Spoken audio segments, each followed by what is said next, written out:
Welcome to Taste Buds. I'm Debra Eckerling, goal strategist, writer, and foodie. And today I'm speaking with Avi Finegold, who is a rabbi and a mixologist. These are two words you normally do not hear in the same sentence. So, welcome, Avi, and how did this happen? Thank you for having me. It's great to be here. Probably because I like to drink cocktails. And so I was like, I should learn how to make them. And once you learn how to make them, you only want to share your enthusiasm with them with other people. And I started, I care about food a lot. I cooked for a little bit professionally. I like to cook for Shabbat dinner. I'm the main cook in the house. And so food and drink often go together. And I sort of morphed into this person that teaches people about Judaism using cocktails whenever the occasion presents itself. And I've, had a lot of fun with it. So, which is the higher tier? Is it the food or the drink? Or is it the drink because of the food or the food because of the drink or what? I can't, like that. That's not a fair question. Each one enhances the other, right? You can't have a drink all the time, and a good drink enhances a great meal, and a good meal that's paired well with a good drink is even better. But nobody would expect you to drink, all the time, and nobody would expect you to have these huge meals all the time. So, they're all they. There's you're not going to get me to ask anything about answer anything about that. I think you sidestepped the question very well. Absolutely. There Perfect. is no right answer. This is true. So where did this love of food come from?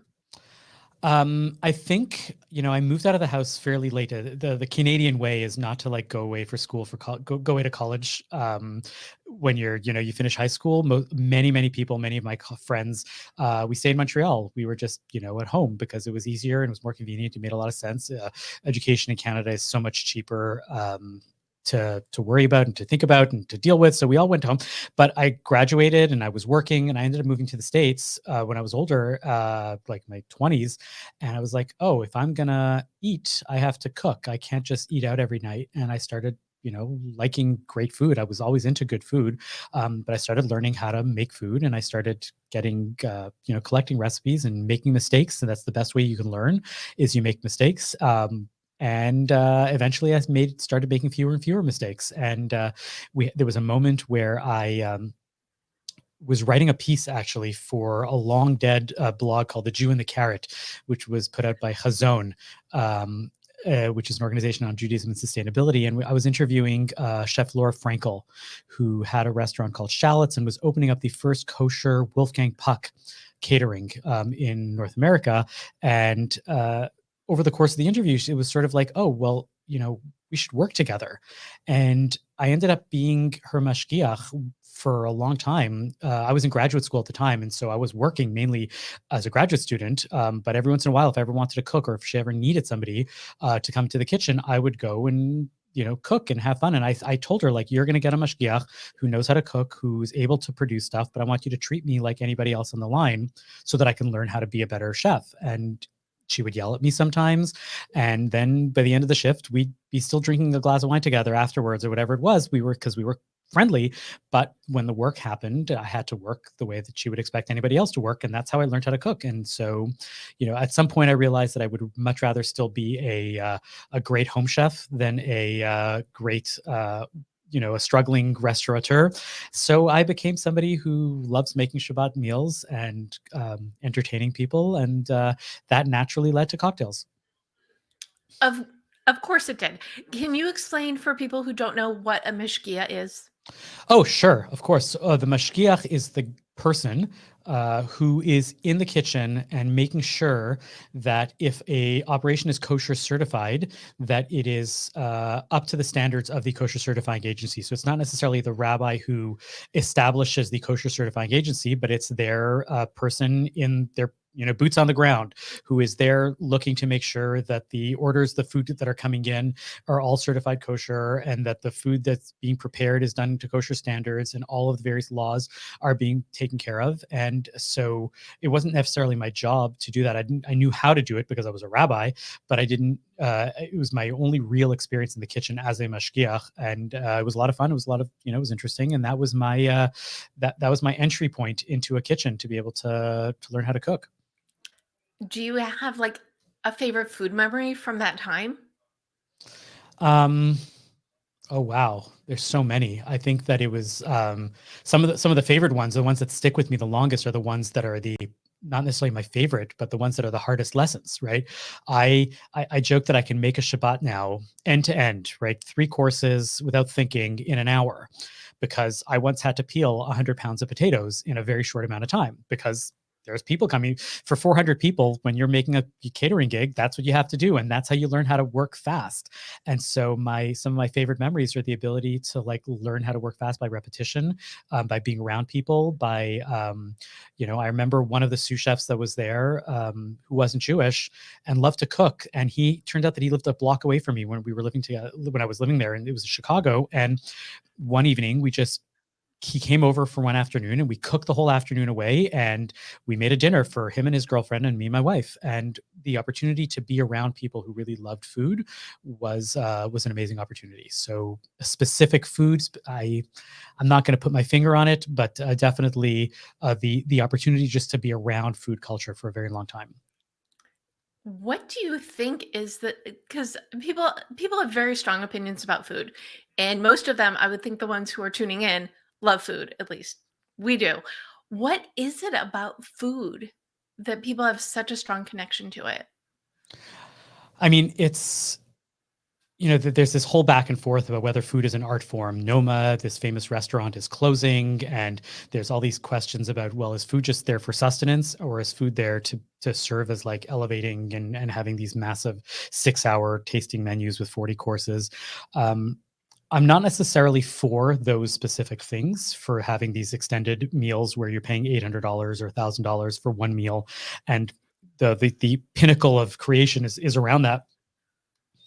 But there's something to be said about thinking about how food actually lends itself to that, right? Food is actually something that is sensory, that you taste, that you smell, that you look at. And if you're going to have these senses around, you might as well enjoy them, at least for a lot of people, and have that opportunity to just open up your senses to something which actually can taste good, which can make you feel better, because it's not just, we're not just filling food. This is not just Soylent, right? Which is like, I need a meal, I'm just going to have a protein shake and not think about it, right? There are people for whom that's for them, and go ahead, and all the power to you. But I'm kind of the guy that says sometimes you really want to enjoy yourself, and food actually lends itself to the ability to be enjoyed. And the better part about it is that we don't often think about how food is associated with the memories that are around it, and how often are we doing having a wonderful meal and sharing it with friends. And so you may think that your meal is even better than it already is, simply because um, you're having a great experience around this meal with the friends that you're sharing it with, right? Often, and we don't even stop to think about it. The great feeling that we get out of an amazing Shabbat meal is not so much the food, and it is very much the food, but we associate the food experience with the experience of the Shabbat meal itself, and the arguing and laughing and singing and all of the stuff that's around that. You're putting that onto the food itself, and you're having a reminder of the experience when you think about the food. And so the food is really elevated in that way, I think. Uh, I think so too. You are definitely speaking my language. So, where does the drinks, the mixologist, come in? Well, what's a good, what's a good meal without a good drink every once in a while?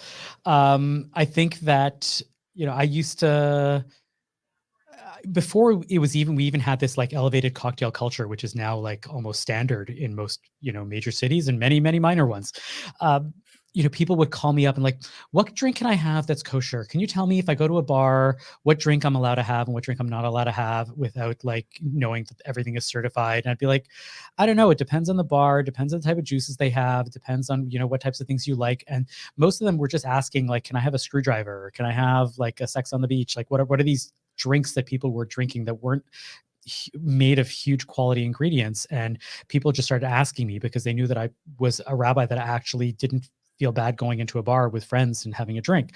But eventually I started learning about well-crafted cocktails and this is years ago, and I realizing that there's a niche there for being able to think about Judaism and think about cocktails in a Jewish way. And I just started wanting to make cocktails and realizing that I can get such better drinks by learning how to make them myself than spending in an overpriced bar or getting mediocre drinks at a reasonably priced bar. So I started realizing, let me make a cocktail and let me learn some of these foundational cocktails. Let me learn how to make variations on them, and let me, move on from that. And then that was a short hop, skip, and a jump to being able to integrate that with Jewish ideas and Jewish thoughts.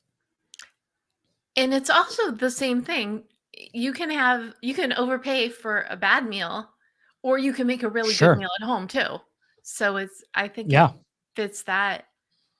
I absolutely, right. And sometimes you don't have time to make a great meal at home, and you can make a great quick meal, and that's just as fine. And sometimes you want to pay for that elaborate meal out because you're feeling celebratory and you don't want to do the dishes. I'm not putting negative values on any of these things, right? I'm just pointing out that there are so many different possibilities, so many ways to experience all that. And remember that at the end of the day, we have to eat and we have to drink, right? We don't have to drink alcohol, but it's definitely a core part of the human experience. We've been doing it for many thousands of years.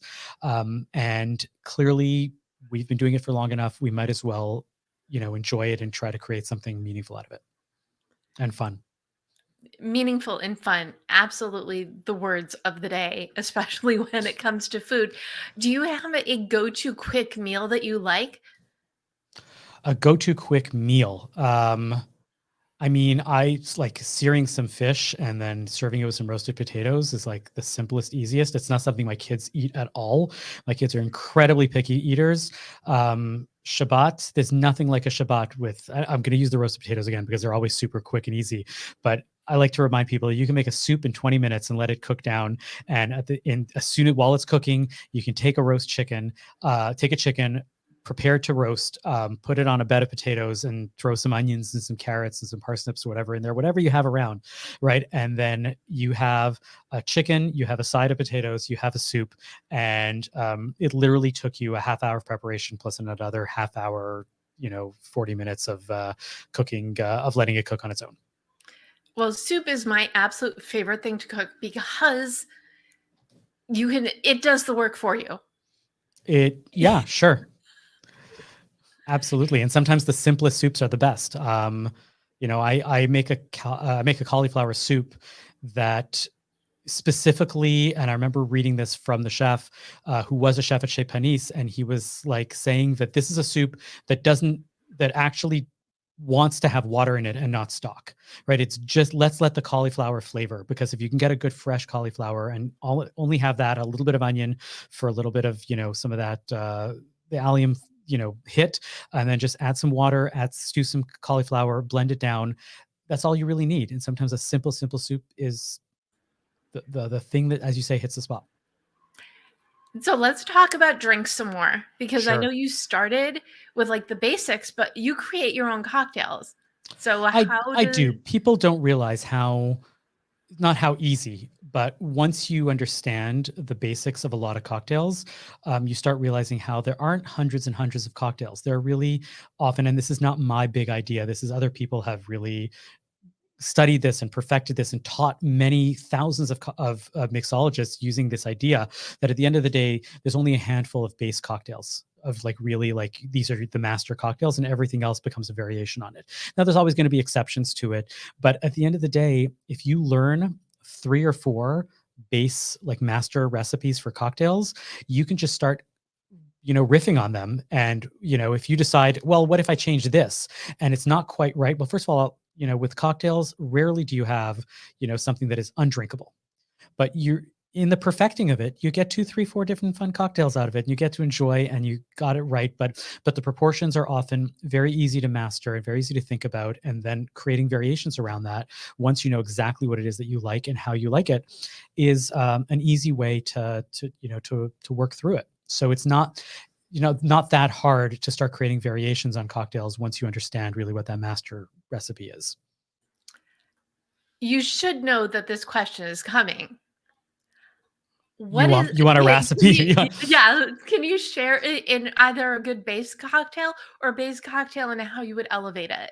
So I always start just about every one of my workshops in the Jewish Cocktail Lab with a daiquiri. Right now, I say the word daiquiri, what comes to mind for you? Oh, fruity, sweet, and fun.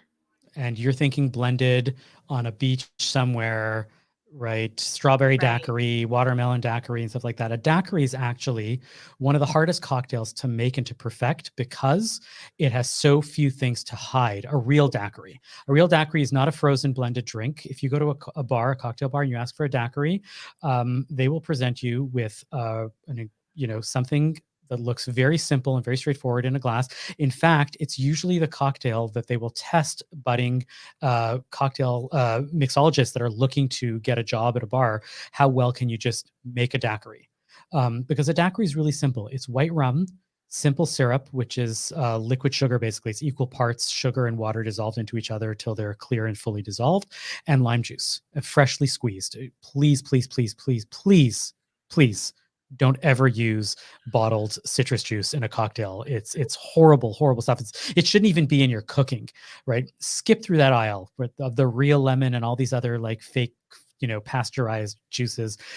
Squeeze a lime, get 3/4 of an ounce of lime juice, get 3/4 of an ounce of simple syrup, get 2 ounces of rum, fill it into an appropriate container. It should be a cocktail shaker ideally, but as I tell people, if you don't have a cocktail shaker and you have a water bottle, put it in your water bottle and close it tightly and shake it, because the two things that people don't realize, I like to point out, is that ice is just as much an ingredient in a cocktail because it's chilling it and it's diluting it.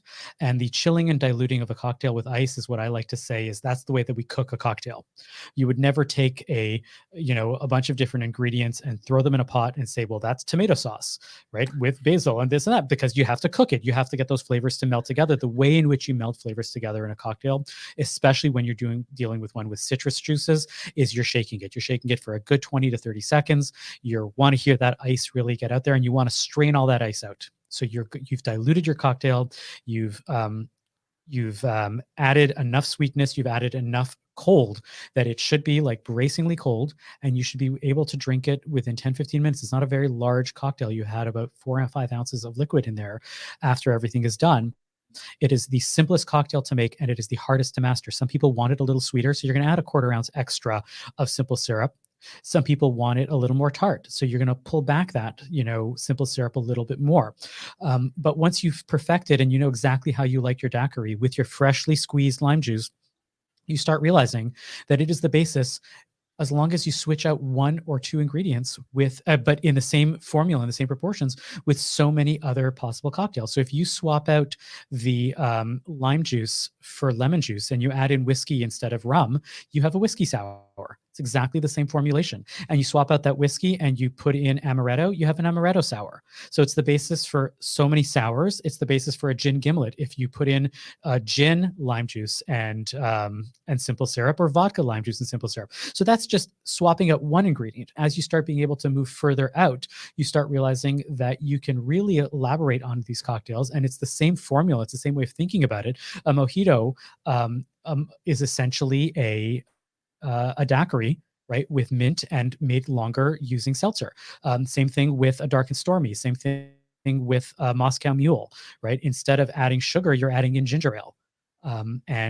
But that's your sweetness, and and you still have your lime, you still have your rum in there for a dark and stormy. That's your cocktail. And so as you start playing with it, you start realizing that the formula is always the same. You're just changing out 1 or 2 things. It just becomes so much easier and so much more amazing to be able to like learn how to make all of these.